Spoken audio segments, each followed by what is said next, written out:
Hi, my name's Tim and I'm a millennial.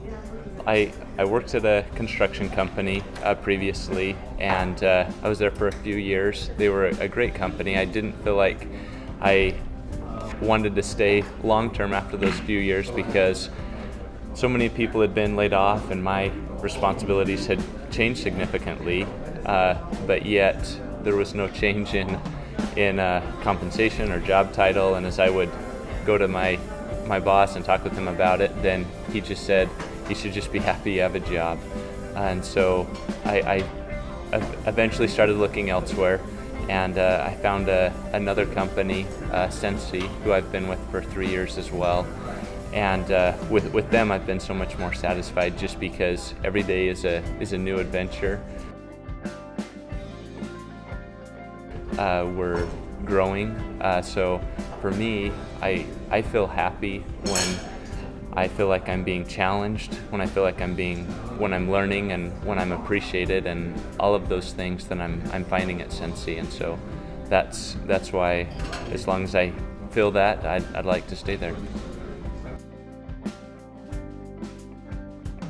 As a millennial, then we know when a company is thriving and growing, and working for the construction company, it was obvious that we weren't.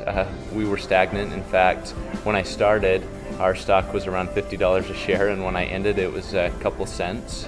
And there was 24,000 employees when I started, and when I ended, there was about 2,000. And with the company I'm with right now, our sales when I started were around 68 million, and this last year we hit about 550 million in sales. Here's a few no-nos if you're an employer.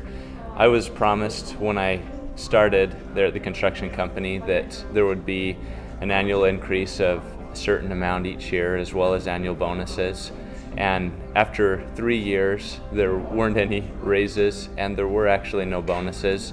And at one point, we were going to lose out on about $800,000 of some filings that had been done wrong, and the statute of limitations had passed. And I went down and was able to clean all that up. We got the $800,000. At that point, I approached my boss and said, "Look, 3 years ago, I was promised these things. We just got this $800,000. I think it's past due for a bonus or title change or increase in my comp," and he just said no. He said, "Hey, that's your job. That's what you were hired to do, and we're glad you did it, but unfortunately we can't satisfy any of your requests." Well, one of the things as millennials is if you say that you're going to do something, you need to do it. And if there isn't follow through, then we're gonna look elsewhere.